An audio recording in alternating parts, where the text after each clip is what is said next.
veux rattraper le temps perdu sans courir à ma perte. Je ne me tempère plus, le flow sera une putain d'affaire. Je me suis endurci dans le nord-est de la ville, comme un putain de building construit avec de l'argile. C'est à une vitesse inférieure que ton corps se forge. C'est pas un hasard si ton projet s'appelle P-Town. T'es un vrai titi parisien. On le comprend en tout cas dans le projet, et notamment dans le morceau qui traite des ultras du PSG. Raconte-nous un peu, t'étais en tribune G, donc ça doit être les Authentiques si je me rappelle bien. Exact. Comment t'as vécu le basculement Colonie Capitale, Plan Le Prou et arrivée de QSI? Moi j'ai connu l'implication dans le mouvement ultra très très jeune.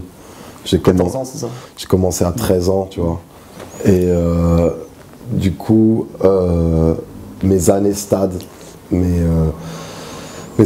se situent entre 13 et 17 ans, un truc comme ça. Et en termes de saison, on est où là? On est période relégation On est entre... Non, on est avant. Hein. On est avant, on est entre 2002 et 2007. Donc on est époque Ronaldinho, Paoletta, tu vois. Et du coup, pendant cette période-là, c'était le début du groupe Authentiques.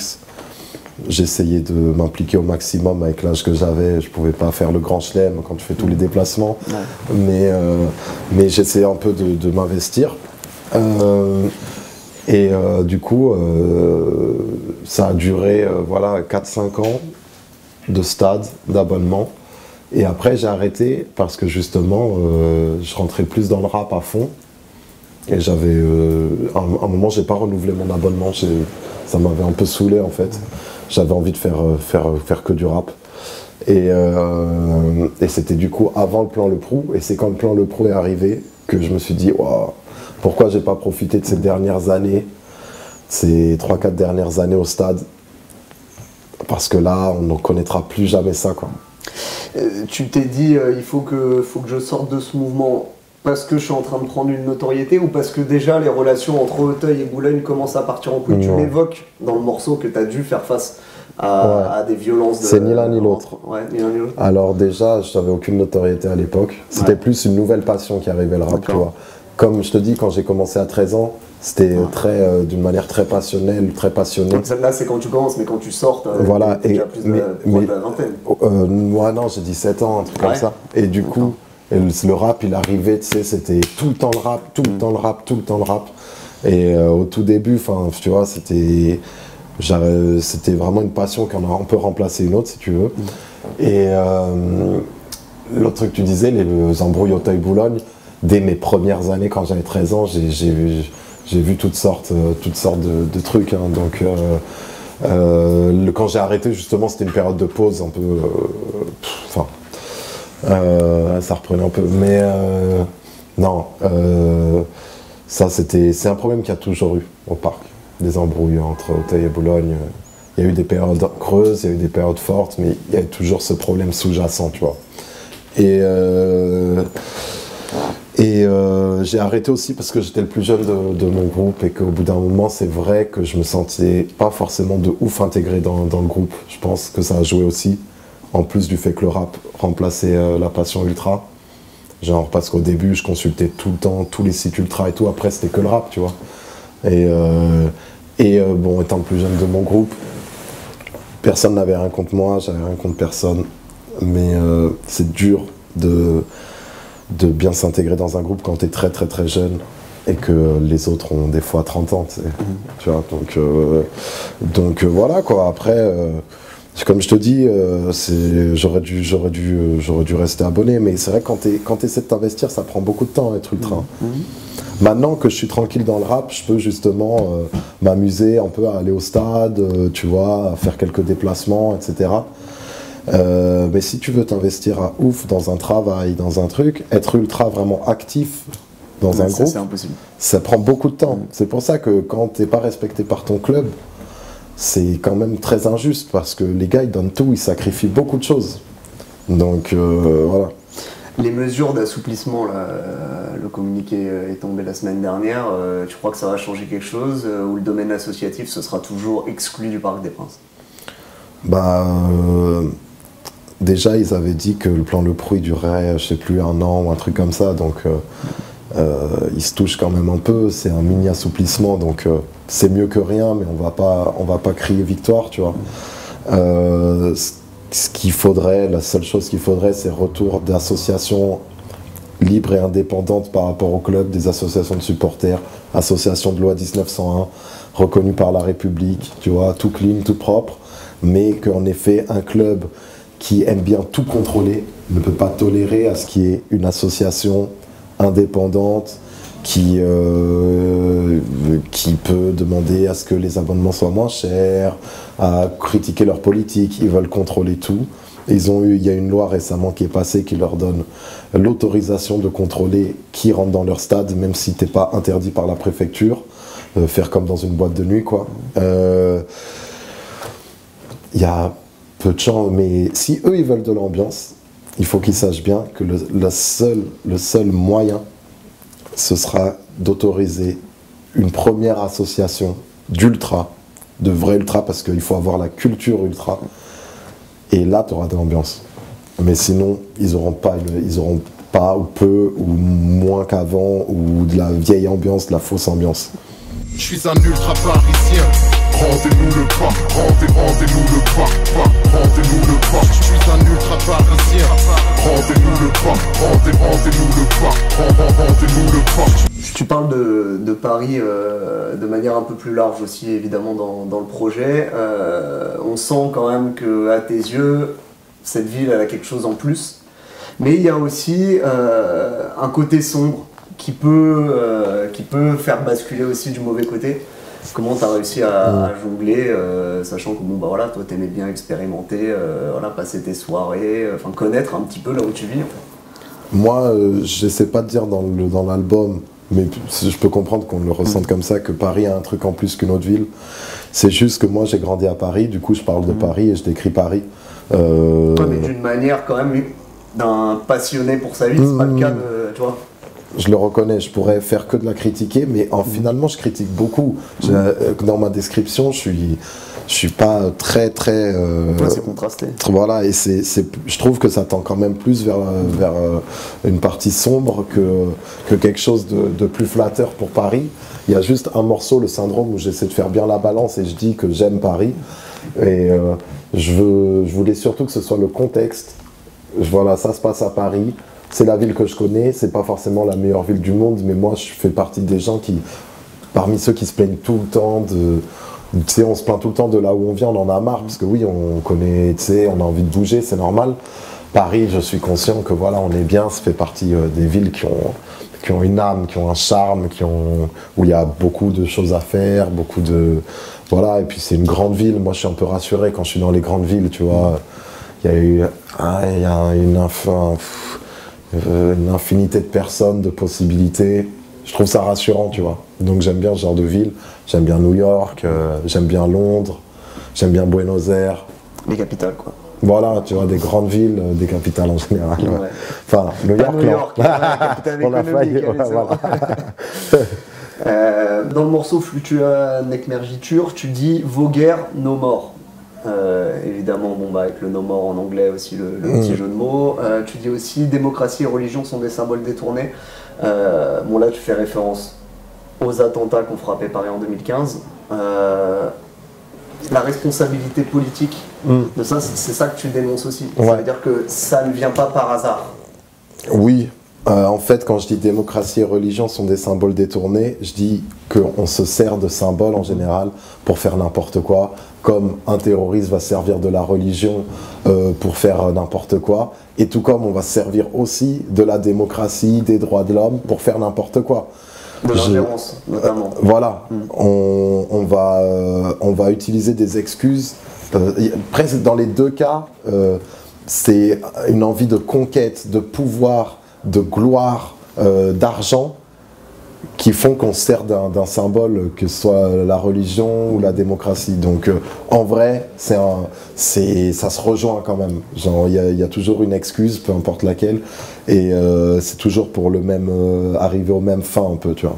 Donc pour toi, il y a quand même deux coupables quand tu dis vos guerres, nos morts. Bon bah tu parles des morts victimes des attentats, mais j'imagine aussi des morts de toute la planète, voilà, bien sûr. Oui, et puis tous les des innocents. frappes en Syrie notamment. Voilà, tous les innocents. Donc, d'un côté, il y a Daesh, et puis d'un côté, bon, bah, il y a les démocraties européennes. Il y a Daesh aussi sur son sol, d'ailleurs. Voilà, hein, oui, voilà. non, Non, mais tous gros, les innocents qui tu peuvent pointes pas être... du doigt qu'une seule, voilà, des actes terroristes. Non, tu non. pointes aussi des ingérences politiques françaises. Notamment. Bien sûr, et je critique la France dans sa politique depuis la colonisation quand je dis ça. Parce qu'en fait, c'est un ras-le-bol de cette politique depuis Napoléon et tu vois l'Empire, etc. Oui, c'est une guerre très plurielle, on va dire. Voilà, c'est qu'au bout d'un moment, on est en 2016 là, arrêtez de nous mouiller parce que plus personne, tu vois, en fait, je reprends le son de Boris Vian qui s'appelle Le Déserteur, quand je dis messieurs les dirigeants, s'il faut donner son sang, allez donner le vôtre. Boris Vian, Le Déserteur, c'est un son qui est très touchant, j'invite tout le monde à l'écouter, où justement il parle d'un gars qui doit partir au front, qui décide de déserter, parce qu'il ne se sent pas du tout concerné par l'engagement dans une guerre décidée par un gars qui est en costume, sur un fauteuil. Et moi, c'est ça que je veux dire, c'est que s'il voulait m'envoyer quelque part, mais je n'irai jamais. Tu ferais Mohamed Ali. Bah oui, non mais gros, c'est... Le problème, c'est que la France, elle apprend pas de ses... Elle sait pas s'excuser, elle apprend pas de ses erreurs. Et on est dans un pays qui a plein de valeurs, mais ils servent toujours des valeurs pour nous en dégoûter finalement. Donc ils ruinent tout. On parle tout le temps de l'identité nationale, c'est eux qui font qu'on a du mal à s'identifier à la France, alors qu'ils voudraient que genre, les gens se sentent français d'eux-mêmes. On va reprocher justement aux jeunes de ne pas vouloir en être, alors que c'est eux qui font que d'écouter les gens. Et voilà quoi, moi... Pour fermer cette page politique, l'exemple de la déchéance de nationalité par exemple qui cible particulièrement les binationaux, pareil pour le sentiment d'appartenance nationale, c'est pas forcément le meilleur moyen. Toi, quel est l'exemple type du melting pot où tu viens de nous expliquer que voilà, tu avais de la famille qui venait à peu près des 5 continents ou presque. Je sais pas si tu as une binationalité quelconque ou pas, mais comment tu reçois ce message? Parce que maintenant, en tant que jeune, adulte, conscient, politisé ou pas d'ailleurs, comment on perçoit ça? Parce que déjà, ça aurait pu me toucher, parce que ma mère, tous les jours, me dit « Ouais, faut que tu fasses la binationalité et tout, justement, avec l'Argentine. » Si demain, il voulait m'enlever de mon truc, ça aurait été ridicule. Mais je pense... il aurait fallu que tu fasses... Oui, mais le problème... Ouais, mais non, justement, parce que tu as bien vu qu'ils vont ils mettent des perquisitions à monsieur tout le monde. Hein. Et ils arrivent chez n'importe qui, et ça n'a aucun sens. Justement, là, il y a des gens qui sont réunis en association pour porter plainte contre Cazeneuve, je crois, pour des histoires de garde à vue sans aucune justification, sans aucun motif, juste parce que les gars sont musulmans en vrai. Donc la déchéance de nationalité, déjà, ça ne sert à rien. Genre un vrai terroriste, mais qu'est-ce qu'il en a à foutre? Il s'en bat les couilles. Donc je sais pas pourquoi on parle de ça. Et c'est juste pour faire genre on fait un truc et surfer sur un électorat qui adore stigmatiser les immigrés, donc qui adore la déchéance de nationalité. Ah ouais, voilà, vous vouliez être français, mais vous respectez pas la France, vous êtes plus français, mais ils sont à côté de la plaque, c'est des tartés. Et les politiques qui, eux, sont très intelligents, justement surfent sur un électorat de débiles et ça donne ça. Et nous, on doit se prendre leur débat sur la déchéance pendant genre des mois. Alors qu'à côté, il y a des lois qui se font en scred, qui sont beaucoup plus embêtantes pour monsieur tout le monde, ou des lois qui ne se font pas, qu'on aimerait bien, tu vois, voir venir. Et c'est toujours un débat juste pour un écran de fumée, au final. Un écran de fumée pour avoir de la place aussi, voilà, sur les médias, etc. Parce que les gens, tu sais, c'est l'offre et la demande, les gens demandent plus... de trucs comme ça, voilà, hein, il donne ce que le peuple il veut, hein, c'est au peuple de demander autre chose, quoi. Toi, quand tu vas à New York, que tu rencontres les différentes communautés, t'as fait le tour un peu des quartiers et tout ça, t'as senti quand même que, aux États-Unis, bon, ils ont la menace Donald Trump à peu près pareil, mais est-ce que dans la manière de penser, ils sont pas déjà beaucoup plus évolués, beaucoup plus ouverts? Bon, ils ont une histoire différente, mais t'as senti quand même un changement, que là-bas c'est peut-être beaucoup plus moderne qu'ici? J'ai fait le tour des États-Unis, j'ai eu cette chance, donc déjà ça diffère vachement entre d'un État à un autre, les mentalités. Et New York, c'est une ville qui est très ouverte. Quand tu parles avec des gens, il y a une grande ouverture. C'est une ville où justement tu te sens tout de suite chez toi parce que c'est justement, ça appartient à tout le monde. Ah, moi je viens de là, moi je viens de là. Oui, on est tous New-Yorkais de toute façon. Voilà, même moi je peux me revendiquer New-Yorkais, tu vois. Après, bon, les États-Unis, politiquement, c'est loin d'être un exemple, hein, mais tu vois, rien qu'en Amérique du Sud, les gars, et justement, ils ont fait que plus ou moins même directement, genre ma mère doivent partir d'Amérique du Sud, parce que par la menace communiste, c'est eux, la CIA, qui ont installé des dictatures dans tous les pays sud-américains, parce qu'ils avaient peur que ça devienne tout communiste, comme Cuba, et que toute l'Amérique du Sud soit communiste, et ils se chiaient dessus. Donc ils ont instauré des dictatures de partout qui ont engendré plein de morts, qui ont engendré plein de familles décimées, et plein de réfugiés politiques. Du coup, ça c'est qu'un exemple, je te dis, parce qu'il me touche personnellement. Mais ce qu'ils font aujourd'hui aussi, à mettre des douilles à tout le monde, à l'ONU, à te mettre des faux trucs. La guerre froide continue. Voilà. Pour conclure, ça va être quoi la suite pour toi? T'es déjà en train de bosser avec les autres sur le prochain album de l'entourage? Est-ce qu'il va y avoir une tournée? À quoi on doit s'attendre pour 2016? Là, il y a une tournée, la tournée donc, de cet album P-Town. Et je pars avec un live band, donc voilà, j'invite tout le monde à venir nous voir sur scène. Ça va être revisité un peu, va y avoir de l'énergie. Là, on est en train de répéter tous les jours, ça va être cool.